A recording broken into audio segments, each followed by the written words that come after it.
Don't speak unless someone asks you a direct question, my mother-in-law said, adjusting the pearls at her throat without looking at me. These are important people tonight, Sophie. Old money. The kind who notice everything. She walked ahead, her heels clicking against the marble floor like a countdown. My husband touched my arm briefly, the closest he ever came to an apology on her behalf, and then followed her inside. I smoothed the front of my black dress and stepped through the entrance alone. The Hargrove Charity Gala was the event of the season. 500 guests in floor-length gowns and tailored tuxedos, champagne passing on silver trays, a string quartet playing something melancholy and elegant near the east windows. My mother-in-law, Eleanor Ashford, had been attending this event for 31 consecutive years. She spoke about it the way priests speak about cathedrals. What she did not know, what she had never once thought to ask, was that I had designed this room, not just decorated it. Designed it from the structural bones outward. 18 months ago, the Hargrove Foundation had quietly commissioned my firm to reimagine the entire venue after a fire gutted the original ballroom. I had spent 4 months on the blueprints alone. The ceiling arches that made everyone pause in the doorway tonight, the acoustic panels disguised as decorative molding, the way the chandeliers were staggered at 3 different heights to create the illusion that the room went on forever. All of it had come from a sketchbook I kept on my kitchen table, while Eleanor sat across from me at Sunday dinners telling my husband his career would suffer if he didn't make certain social appearances. She had never once asked what I was working on. Our table was positioned near the center of the room, which Eleanor had orchestrated as a flex of her social standing. To her left sat her oldest friend, Margaret Holloway, a woman with a laugh like a door hinge and opinions about everything. To her right was a retired senator whose name I recognized from a fundraising scandal 3 years ago. My husband, James, sat between the senator and me. And beside me, already leaning back with the comfortable arrogance of someone who had never been told no, was my brother-in-law, Carter. Carter worked for a venture capital firm and spoke exclusively in concepts. He had once told me at Thanksgiving that residential architecture was a dying field. He said it while eating the dinner I had cooked. Sophie does something with buildings, Eleanor said to Margaret when the introductions were made, the same way someone might say a child collects bottle caps. Margaret smiled politely. How lovely. James refilled my water glass without comment. The appetizers arrived. The conversation turned to someone's foundation, someone else's recent acquisition, a summer house being sold in the Hamptons. I ate quietly and listened, and felt the familiar sensation of being slightly transparent, present in body but invisible in substance. I had felt it at every Ashford family function for the 6 years of my marriage. At first it had hurt, then it had made me angry. Then, somewhere around year 4, I had simply decided to let it fuel something else entirely. The master of ceremonies tapped the microphone just as the main course was being cleared. Good evening, everyone. Before we begin the live auction, the Hargrove Foundation would like to take a moment to acknowledge several individuals whose contributions to this evening have been extraordinary. Eleanor straightened in her seat, a small smile already forming. She had donated significantly this year. I knew because James had mentioned it twice, once as fact and once as reminder. First, we want to recognize the architectural firm responsible for what I think we can all agree is one of the most breathtaking event spaces in the city. I reached for my water. The renovation of this hall was led by principal architect Sophie Ashford of Meridian Design Group. Sophie, would you please stand? The applause started before I was fully out of my chair. It was not polite applause. It was the kind that fills a room from the floor up, the kind where people put down their glasses to clap properly. I stood, and 400 and something faces turned toward me, and somewhere in that rotation I watched Eleanor's expression pass through surprise, then confusion, then something I had never seen on her before. She looked small. Sophie's design work has been recognized this year by the National Architecture Institute, and the Hargrove renovation has already been featured in Architectural Digest and submitted for 3 regional preservation awards. The MC continued. Sophie, the foundation thanks you for giving us back something even more beautiful than what we lost. I smiled and nodded and sat back down. My hands were steady. I had practiced being steady for a long time. The table was quiet for exactly 4 seconds. Then Carter said, under his breath, directed at the tablecloth, "You could have mentioned that." I looked at him. "You could have asked?" His jaw tightened. He picked up his fork. Eleanor had not moved. She was still facing the stage, though the MC had already moved on to the next acknowledgement. Margaret leaned over and said something to her that I couldn't hear. Eleanor gave a small, mechanical nod. James finally turned to me. His expression was complicated, in the way it always was. When reality disrupted the story he preferred to tell himself about his family. "That's wonderful, Sophie," he said, and I believed him. I just wished it hadn't taken a public announcement for him to say it. The rest of the dinner passed in a careful reconstruction of normalcy. Eleanor asked the senator a question about infrastructure policy. Carter refilled his wine twice. Margaret told a story about a gallery opening that no one quite followed. I spoke when spoken to and laughed at the right moments, and spent most of it watching the room I had built. The way the light pooled beneath the arches exactly the way I had drawn it. The way the acoustics made the quartet sound like they were playing just for you, regardless of where you stood. After dessert, the foundation's executive director found me near the bar. "I've been hoping to introduce myself in person," she said. Her name was Dr. Keene, and she had the handshake of someone who meant everything she said. "We have a new project beginning in the spring, Community Arts Center in the Riverside District. We'd love to talk to Meridian." "I'd love that," I said. "Is your husband here tonight?" she asked, glancing around. "Yes." I nodded toward where James was standing with the senator. She followed my gaze. "He's a lucky man," she said simply, and walked back toward the stage. When I returned to the table to collect my bag, Eleanor was alone.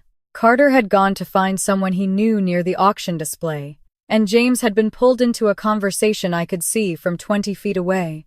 She didn't look up immediately. She was turning her champagne glass slowly by the stem, watching the liquid catch the light from the chandelier above us, the one I had spent 2 weeks arguing with the electrical contractor to hang at exactly the right height. "I didn't know," she said finally. "I know you didn't. James never told me the scope of what you did here."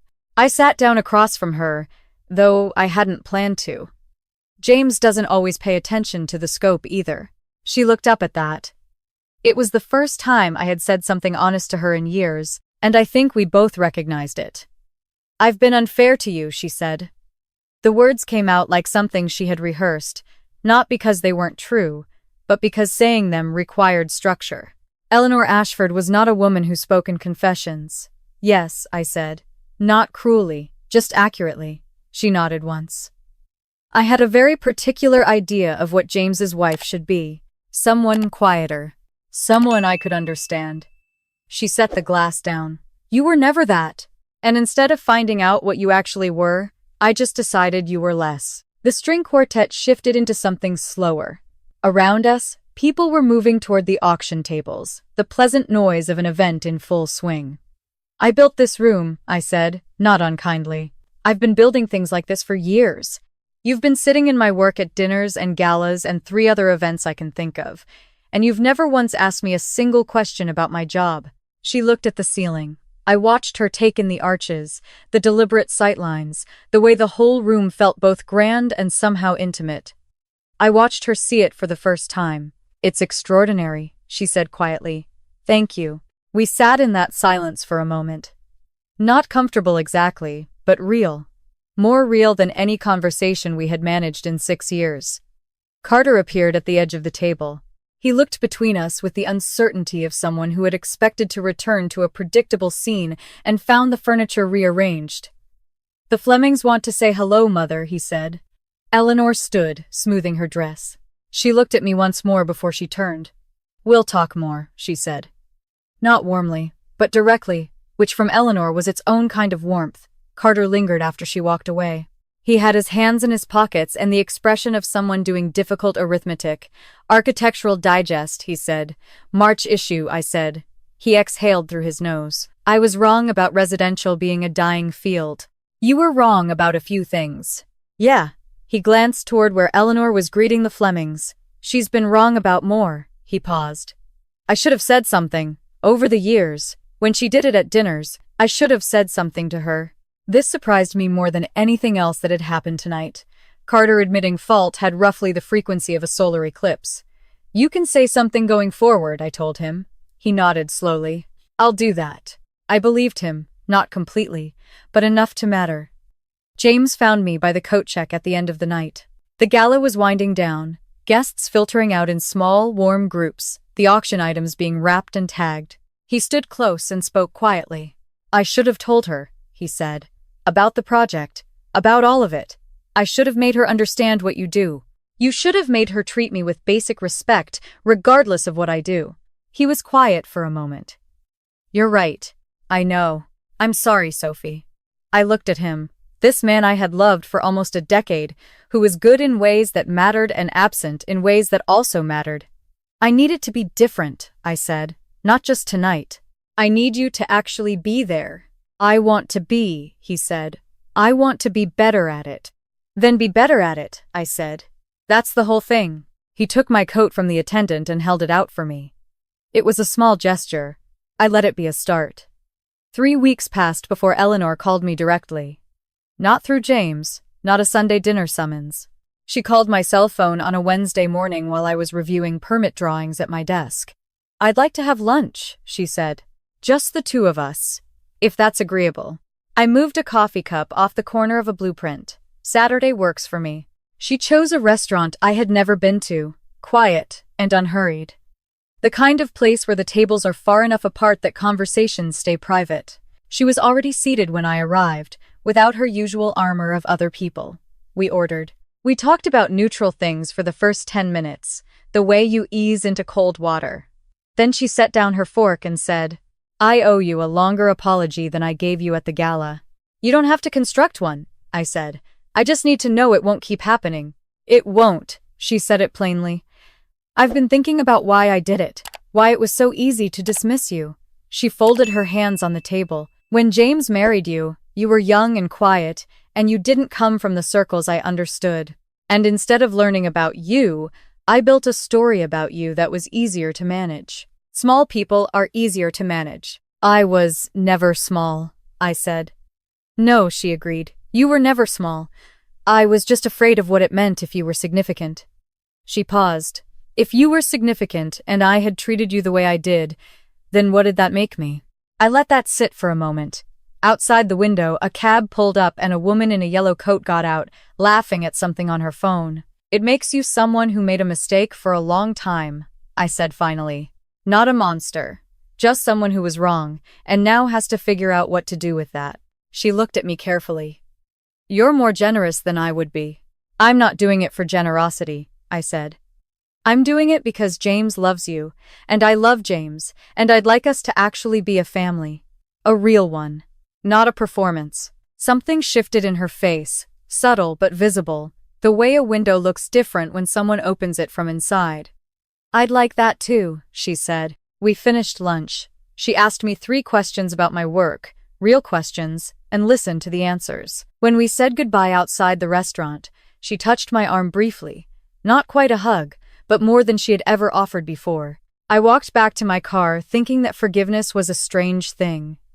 It didn't feel like winning. It didn't feel like losing either. It felt like setting something heavy down that you had been carrying so long you'd stopped noticing the weight. 2 months later, the National Architecture Institute announced their annual honor recipients. I was standing in my kitchen making coffee when James read it off his phone. Sophie. His voice had that quality it only got in certain moments. You're on the list.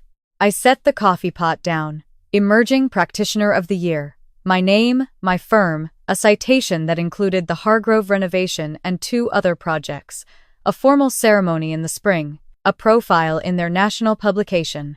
I sat down at the kitchen table.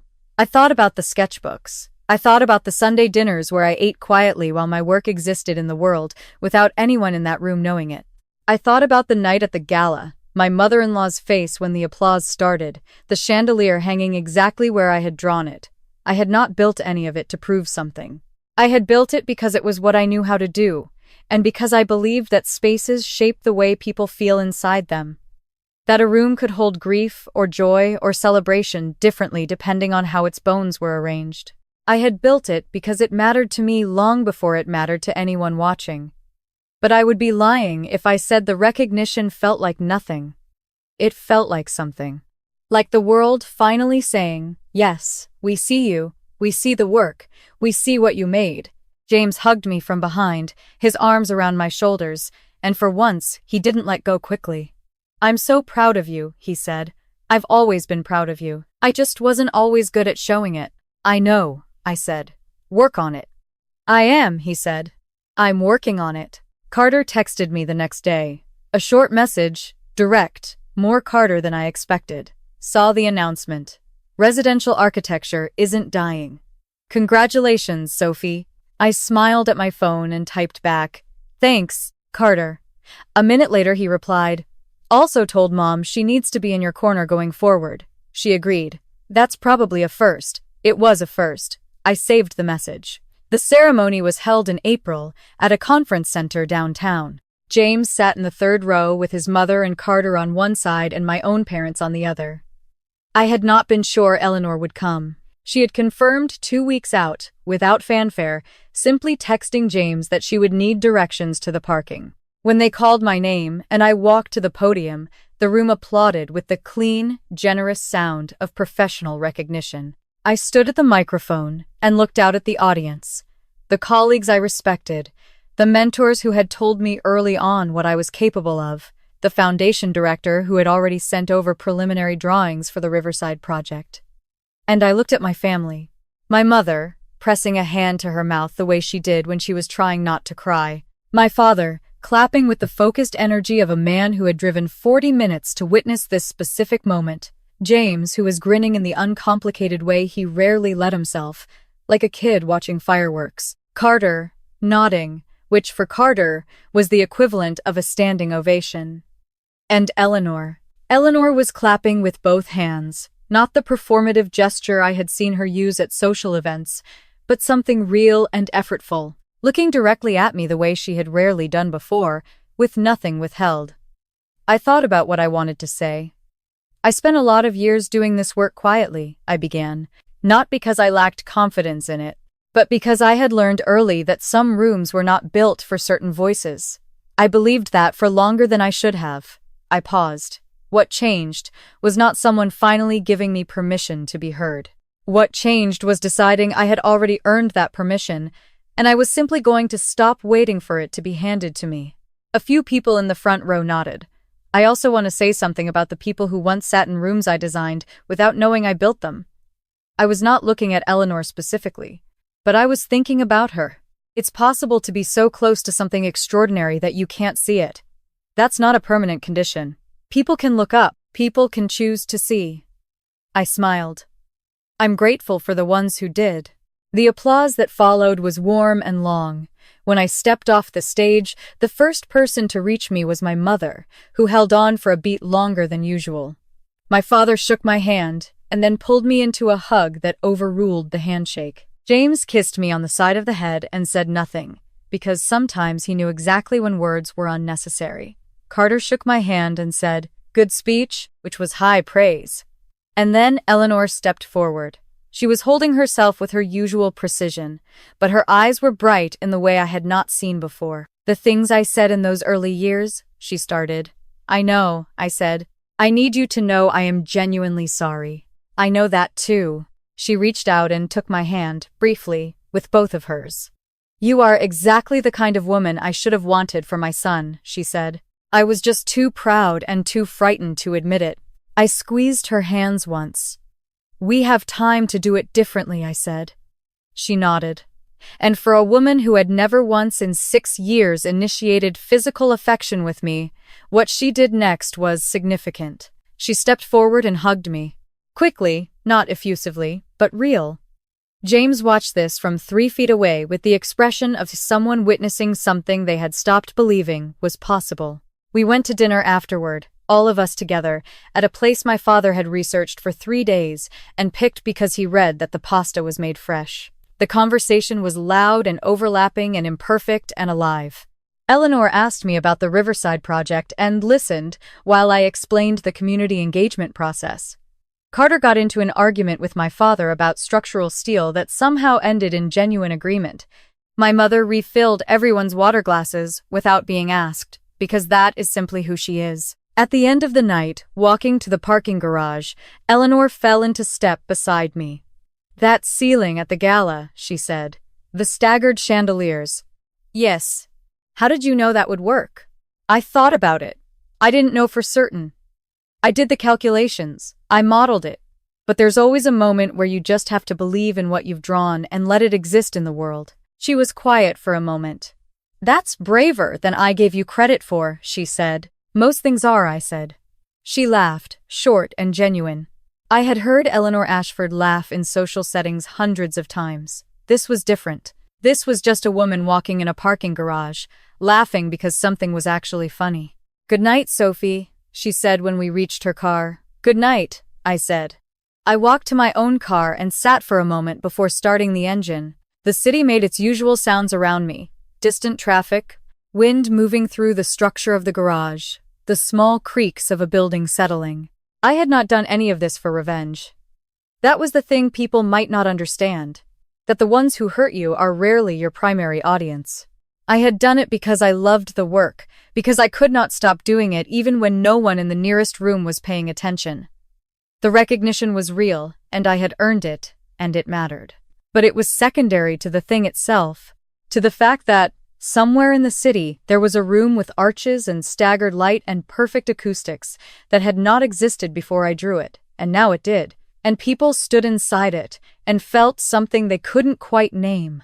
That was mine regardless of who was watching. I started the car and drove home through the lit-up streets, the skyline ahead of me, all those illuminated windows and all those buildings, each one of them someone's design, someone's calculation, someone's belief that the drawing would become something real.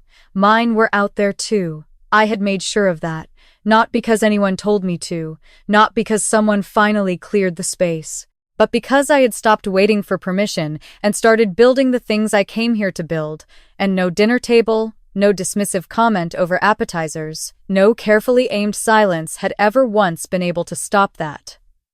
The drive home was quiet and easy. James was already there when I arrived, lights on in the kitchen, music playing at a low volume, the particular domestic warmth of a home that two people have made together over years of ordinary and extraordinary days. He looked up when I came in. "Good night," he said. "Yeah," I said, hanging up my coat. "Really good."